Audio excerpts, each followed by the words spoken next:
What if that blueprint society hands us men for success is actually a fast track to feeling isolated, frustrated, and like a hollow version of who we're supposed to be? What if the script you've been told to follow, the one that says, always be in control, never show weakness, dominate to get respect, what if that's actually a dangerous lie? We're seeing generations of men adrift, chasing some idea of masculinity that leaves them and their families feeling empty. This isn't just a guess. The confusion out there is real, and the stakes for our families, for future generations, they couldn't be higher. Today we're going to tear down those cultural lies and uncover the timeless, powerful truth of biblical fatherhood and what true, godly masculinity really looks like. The world has a sort of checklist, doesn't it, for what it calls a real man. You hear it whispered in locker rooms, shouted from movie screens, and it's subtly baked into so many of our daily interactions. But let's actually hold this checklist up to the light and see what it's made of. Lie 1. The alpha illusion. Manhood as domination and control. First up on that list is often this idea that to be a man, you to dominate. You've got to be the one in control, calling all the shots, often by being intimidating or just through sheer force of will. This kind of thinking creates a man who sees relationships, especially in his own family, more like power struggles than partnerships. He might think he's leading, but really he's just controlling, and that breeds an atmosphere of fear or resentment, not trust and security. This alpha stereotype pushes us to believe our worth is all tied up in how much power we can exert over others. Seriously, think about it. How often is a guy praised for being tough or a go-getter, when, if we're honest, his methods are aggressive or totally dismissive of how others feel? This definition of strength, it's a fake. It's a masculinity that's all about taking, demanding, making sure on top, often at the expense of the very people he says he cares about. That's a lonely throne to sit on, built by pushing others down, and it's a million miles away from the kind of strength that builds people up. This chase for dominance can mean he's there physically, maybe, but emotionally and relationally, he's checked out, a figurehead, not a connected husband and father.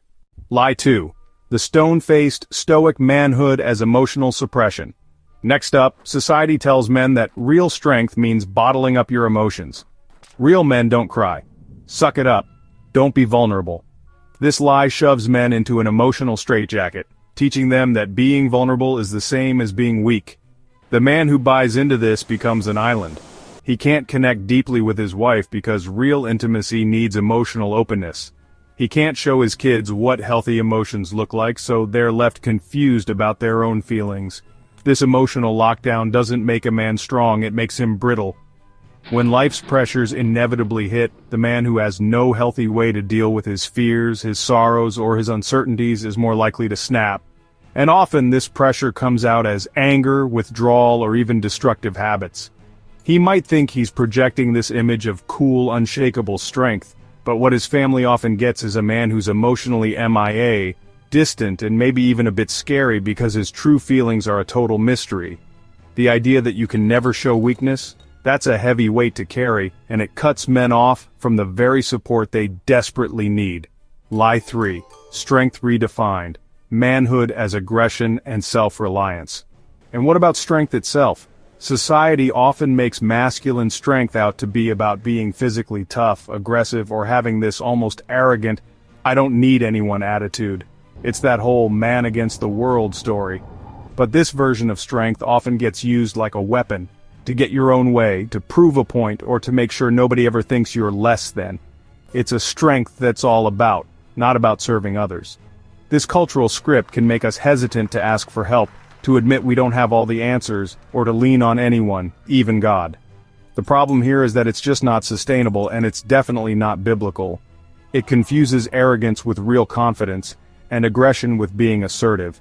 It's a version of strength that doesn't know how to be gentle or tender, or how to give in when it should. It can lead to a father who's quick to fly off the handle, who's more of a dictator than a dad, and who teaches his kids that the best way to solve problems is with force or intimidation, instead of with wisdom, patience, and prayer.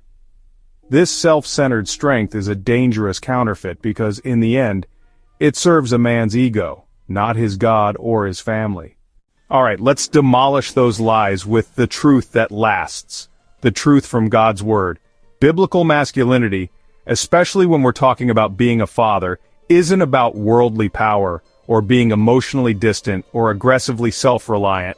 Nope, it's so much richer, so much deeper, and way more rewarding. Truth 1. Godly manhood is rooted in sacrificial love and servant leadership. The biblical model totally flips society's script on its head. Real strength, real manhood isn't found in dominating others, but in sacrificial love and leading like a servant. The ultimate example? That's Christ himself, who laid down his life for the church. Ephesians 5:25 calls husbands to love their wives like Christ loved the church, a love that's selfless, giving, and puts others first. Now this isn't some weak or passive kind of love, it's an active, powerful commitment to the well-being of others, even above your own.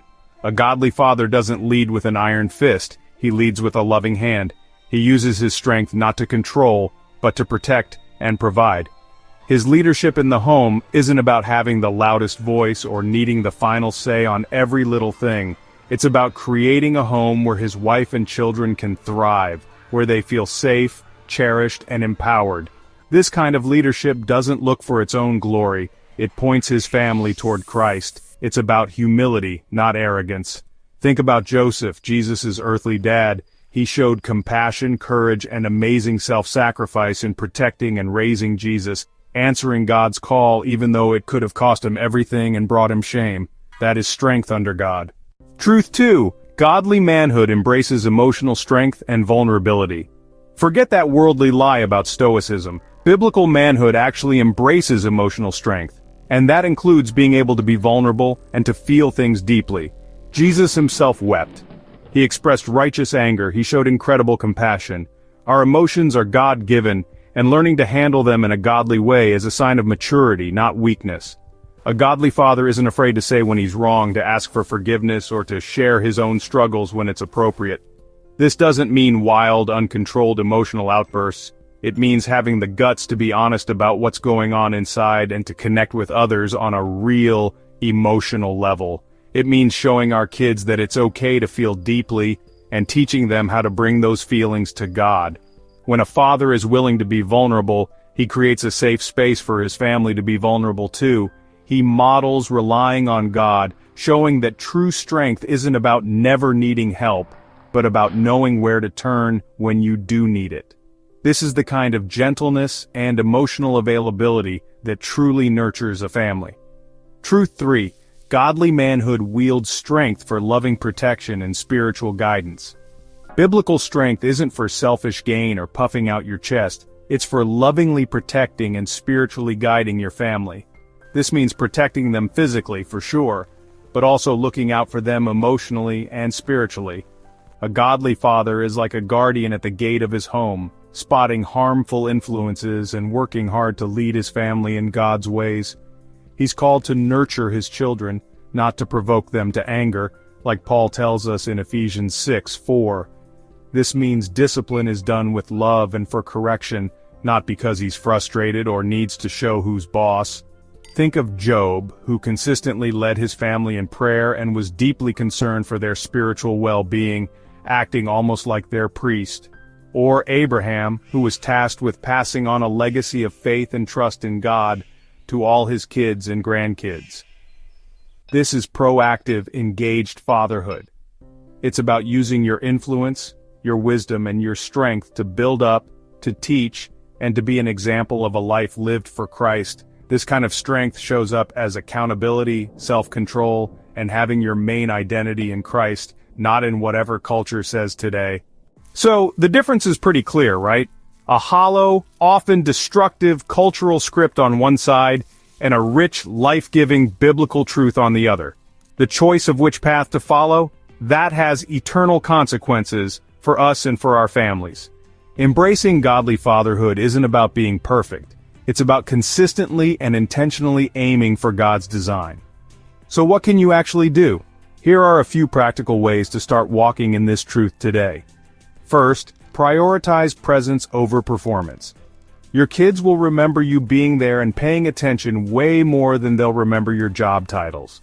So, put down the phone, turn off the TV, and just engage with them. Listen, really listen.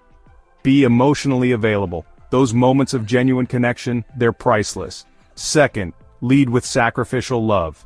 Make a conscious choice to put the needs of your wife and children before your own wants. This is that daily dying to self that Christ showed us. Practice humility and gentleness, especially when you're tired or stressed out. Third, embrace and model emotional strength. Reject that lie that you always have to be a rock. Share your feelings when it's right. Admit when you're wrong and ask for forgiveness.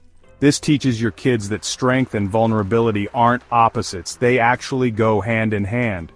Fourth, champion spiritual leadership. Don't just pass off your family's spiritual growth to someone else. Pray for them and with them.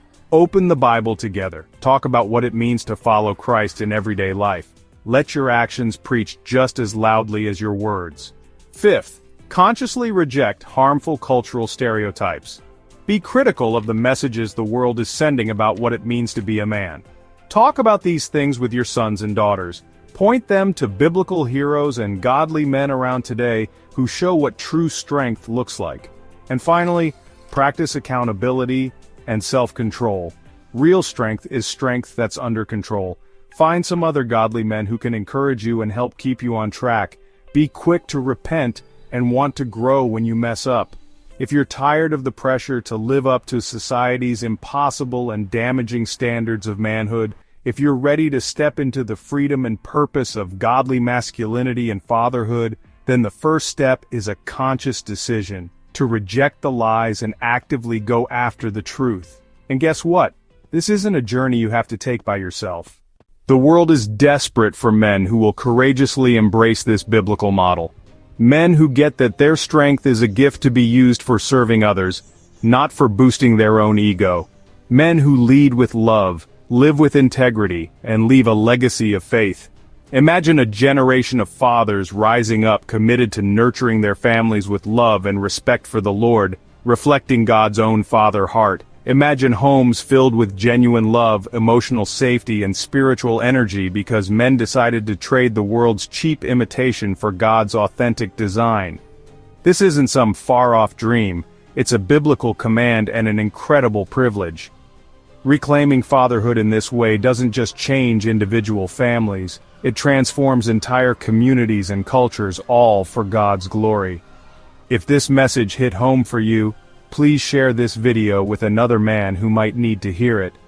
And if you want more content that digs into biblical truth for the challenges we face today, consider subscribing to this channel. Let's walk this path of true godly manhood together, building faith-filled homes, stronger communities, and deeper spiritual legacies. If this video was helpful or encouraging, please like, share, subscribe, and leave a comment below. Stay tuned. We've got more inspiring videos coming soon. And remember, you are loved, you are valued, and you are never alone. There's always room at the open table.